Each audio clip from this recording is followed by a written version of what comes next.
Good afternoon, Ospreys. You're watching Nest News live from the Student Union. I'm Kaylee Snyder. And I'm Ethan Leckie. Coming up on today's show, a TikTok ban. The student government introduces Title 14. The OzFest headliner is announced. And some bike theft information. And a weather update. Stay tuned and enjoy the show.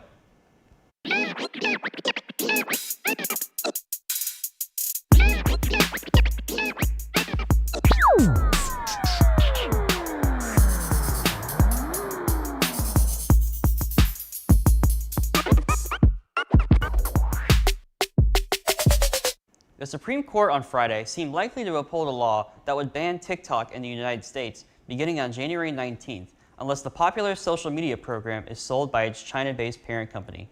The app will quote-unquote go dark on Sunday if it isn't bought.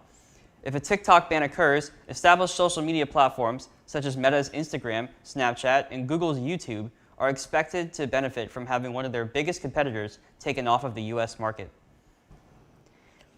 UNF's Pride Club and Black Student Union may be given a new home on campus.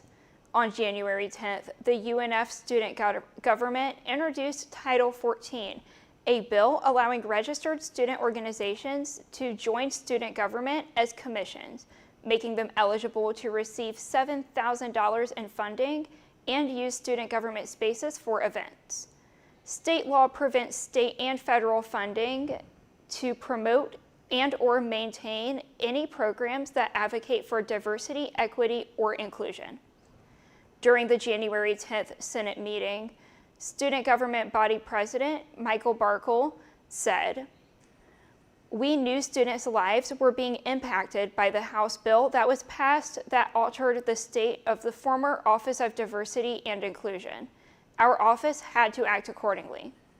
As commissions, the groups fall under student government's annual activity and service fee budget. Both clubs can be funded without violating state law and BOG regulation. For more information, be sure to check out our website." Well, it is the first Nest News of the semester, and I have someone a little different by my side. And Ethan is here because it is his last day with us at Spinnaker. How are you feeling? You know, I am feeling pretty good. I'm a little sad that I'm leaving, but I'm happy to move on to the next chapter. The next chapter is? Associate producer at Action News Jax. It's so exciting. And before you start that, we've all got a 3-day weekend coming up. So you got any plans?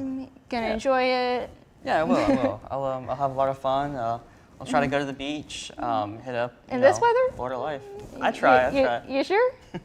I'm not. Because it's been pretty cold out. Yeah, it's been cold out. I'm loving it. I love that it it's too. been cold. But if you want to know if it's going to be cold or if it's going to be beach weather, I know how we can find out. How? We can go to Annette with a weather update. That's how.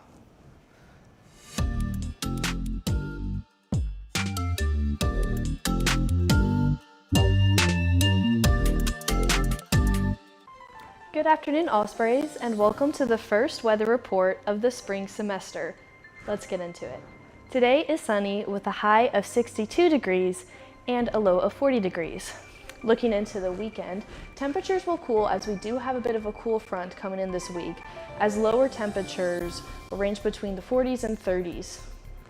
We'll also expect some rain this weekend, with Saturday having an 80% chance of rain and Sunday having a 95% chance of rain. So next week it's looking to be cloudy, wet, and rainy. So maybe wear a windbreaker when you come to campus. So enjoy today the nice weather before the rainy weekend, and I'll see you next week, Ospreys. UNF Student Life announced that Lil Yachty will be the headline performer at this year's OzFest. Lil Yachty was nominated for a Grammy Album of the Year award in 2022 for the album Donda. OzFest will feature performances from Wale and local band Red Magnolia, along with carnival rides and food trucks.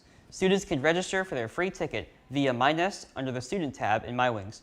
OzFest is scheduled in Lot 18 on February 1st from 5 to 10 p.m. Doors will open at 4 p.m. Well, it's an ongoing issue at UNF, bike theft. And many of the bikes that are stolen have not been found. Spinnaker TV's Alexander Jenkins finds out exactly what you should be doing to prevent bike theft. Imagine you're getting ready to go to class when you find your bicycle missing. 57 bikes have been reported missing over the past 3 years. And according to UPD, there's a lot more you could be doing to protect your bicycle. So there's a bunch of things that the students could do to help keep their bike from being stolen in the first place. And then there's some things that they can do after the fact that would help us. Chief Frank Mackesy of the University Police Department says one of the best ways you can protect your bike is by investing in a good quality lock. The person that's looking to steal something wants to get in and get out as quickly as possible, because the longer they're here, the longer they have the opportunity to get caught. So they want to move in quickly. So they're going to go to the softest target. So what they're going to do is just walk around, find the one they think they can get out of here at the quickest with, and you just want to make it as hard on them as possible. Chief Mackesy also suggests taking a picture of your bike, finding the serial number, and adding all of that information to the UNFPD Property Management Program. When it does get stolen, then what we can do is make sure that information gets into a database. So if somebody tries to pawn that bike down the road, it's in this database and we know they're trying to pawn it, and we can catch the individuals that are doing this. Adding an air tag is another great way to protect your bicycle. That way you know where it is at any given time. Alex Jenkins, Spinnaker TV. Chief Mackesy also reminds students that if you see something, say something. You can call UPD at 904-620-2800 or dial 911 to report any suspicious activity. Well, that's just about all we have for you today, Ospreys. Remember to consider donating to support college radio at UNF through the link in the description below. For all things Spinnaker, check out our website at unfspinnaker.com. Also, make sure to follow us on our Instagram at UNFSpinnaker and check out the rest of our YouTube for more content. As always, thank you so much for watching. I'm Ethan Leckie. And I'm Kaylee Snyder. We'll see you next week on Spinnaker's Nest News. Swoop!